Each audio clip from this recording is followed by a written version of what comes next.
Jérusalem n'a pas écouté l'appel du Seigneur. Quel malheur pour la ville révoltée et corrompue, remplie de dictateurs. Elle n'a pas écouté l'appel du Seigneur, elle n'a pas accepté ses avertissements, elle n'a pas eu confiance dans le Seigneur, elle ne s'est pas rapprochée de son Dieu. Ses chefs sont comme des lions rugissants, ses juges sont comme des loups qui vont chasser le soir, et le matin n'ont plus rien à manger. Ses prophètes sont des bandits, des gens qui trompent les autres. Ses prêtres ne respectent pas ce qui est à Dieu, et ils désobéissent à sa loi. Pourtant, le Seigneur est présent dans la ville, il ne fait rien d'injuste. Chaque matin, il rend son jugement. Malgré cela, les gens mauvais agissent sans avoir honte.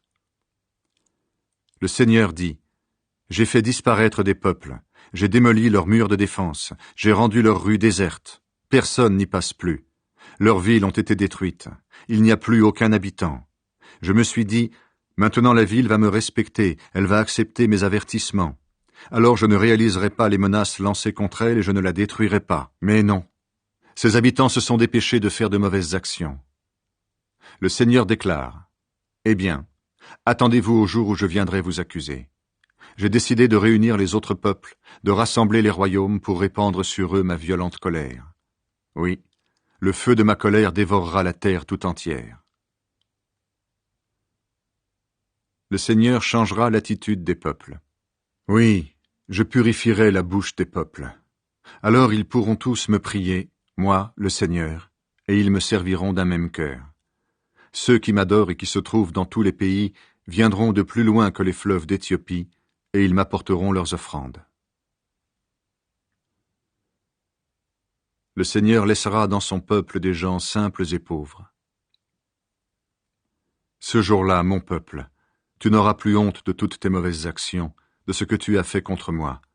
En effet, à ce moment-là, j'enlèverai de chez toi tous ces gens qui irritent avec orgueil, et tu arrêteras de te vanter sur ma montagne sainte. Je laisserai parmi vous uniquement les gens simples et pauvres. Ils trouveront en moi une protection. Les gens du peuple d'Israël qui seront restés en vie ne feront plus le mal, et ils ne diront plus de mensonges. Ils ne tromperont plus les autres avec leurs paroles. Ils pourront manger et dormir, et personne ne leur fera peur.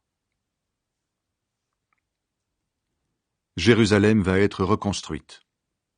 Chante et danse, ville de Sion. Poussez des cris de joie, habitants d'Israël. Oui, réjouis-toi de tout ton cœur, Jérusalem. Le Seigneur a retiré les accusations qui pesaient sur vous. Il a fait partir vos ennemis. Le Seigneur, le roi d'Israël, est au milieu de vous. Vous ne devez plus avoir peur du malheur. Ce jour-là, on dira à Jérusalem, « N'aie pas peur, ville de Sion, ne te décourage pas. Le Seigneur, ton Dieu, est au milieu de toi. C'est lui le héros qui remporte la victoire. Il est rempli de joie à cause de toi, son amour te donne une vie nouvelle. Il danse pour toi avec des cris de joie, comme pendant les jours de fête. » Le Seigneur dit, « Je vais écarter de toi le malheur, Jérusalem, pour que tu ne sois plus couverte de honte. À ce moment-là, je vais faire mourir tous ceux qui vous ont écrasés par l'injustice. À ce moment-là, je soignerai vos blessés, je ramènerai ceux qui sont en exil. Je vous mettrai à l'honneur, et votre nom sera connu dans tous les pays où vous avez été couverts de honte. À ce moment-là, je vous ferai revenir, à ce moment-là, je vous rassemblerai. Sous vos yeux, je changerai votre situation.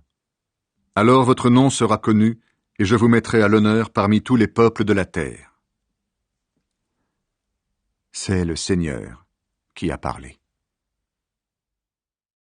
C'est le moment de reconstruire le temple.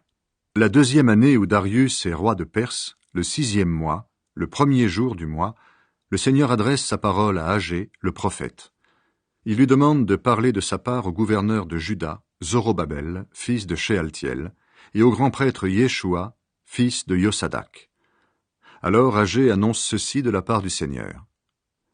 « Voici les paroles du Seigneur de l'univers.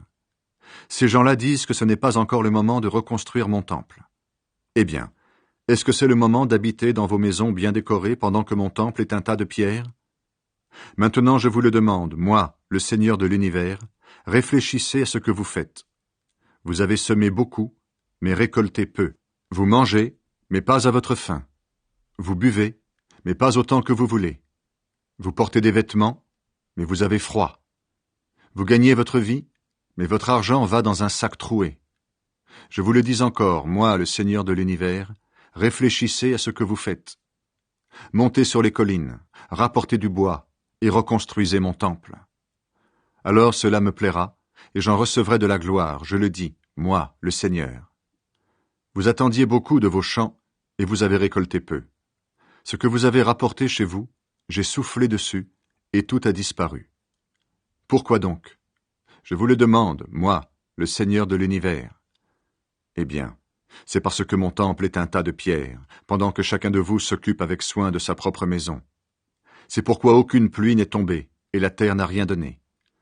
J'ai fait venir la sécheresse dans le pays, sur les collines, dans les champs de blé, dans les vignes, dans les plantations d'oliviers et sur les autres cultures. Les humains et les animaux en ont souffert, et tout votre travail a été perdu. Zorobabel, fils de Shealtiel, le grand prêtre Yeshua, fils de Yosadak, et tous ceux qui sont revenus d'exil, écoutent les paroles du Seigneur, leur Dieu, prononcées par le prophète Agé. Ainsi Agé remplit la mission que le Seigneur lui a confiée. Et le peuple reconnaît l'autorité du Seigneur. Puis Agé, l'envoyé du Seigneur, leur adresse ce message de sa part. « Je suis avec vous, je vous le déclare, moi, le Seigneur. » Alors le Seigneur réveille le courage de Zorobabel, gouverneur de Juda et fils de Shealtiel, de Yeshua, le grand prêtre, fils de Yosadak, et de tous ceux qui sont revenus d'exil.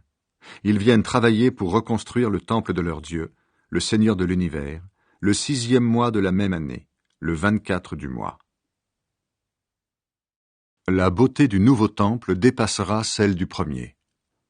La même année, la 2e année où Darius est roi, le 7e mois, le 21 du mois, le Seigneur demande de nouveau au prophète Agé de parler de sa part. Il lui dit d'adresser ce message au gouverneur de Juda, Zorobabel, fils de Shealtiel, au grand prêtre Yeshua, fils de Yosadak, et à tous ceux qui sont revenus d'exil. Est-ce que l'un de vous se souvient encore de la beauté de l'ancien temple? Et maintenant, qu'est-ce que vous voyez? Il n'en reste rien. C'est pourquoi, moi, le Seigneur, je vous déclare, courage, Zorobabel.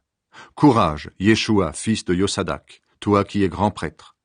Courage, tous les gens du pays. Mettez-vous au travail, je suis avec vous, je vous le déclare, moi, le Seigneur de l'univers. Je vous ai fait cette promesse quand vous êtes sortis d'Égypte, et mon esprit se tient au milieu de vous. N'ayez pas peur. Oui, voici ce que je dis, moi, le Seigneur de l'univers. Dans peu de temps, je vais secouer le ciel et la mer et la terre solide.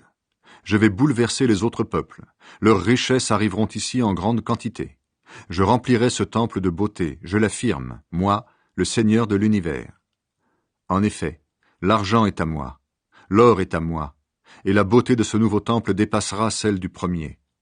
Dans ce lieu, je vous donnerai la paix.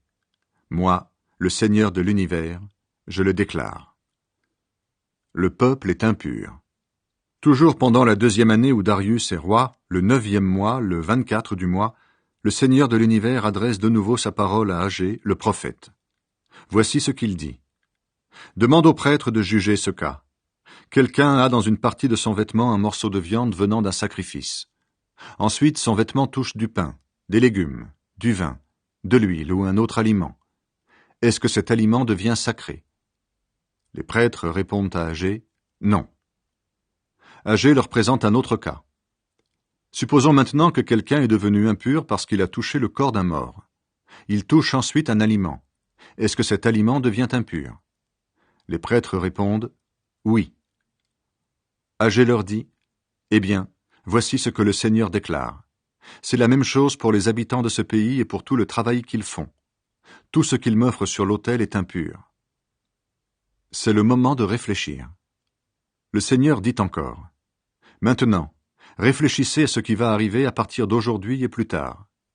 Avant que vous commenciez à reconstruire mon temple en plaçant des pierres les unes sur les autres, qu'est-ce qui se passait?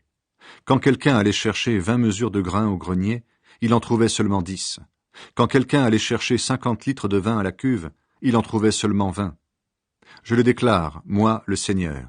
J'ai détruit tout ce que vous avez fait. J'ai fait sécher les céréales, ou bien elles ont pourri dans les champs. J'ai fait tomber de la grêle, et vous n'êtes pas revenu vers moi, le Seigneur. Réfléchissez donc à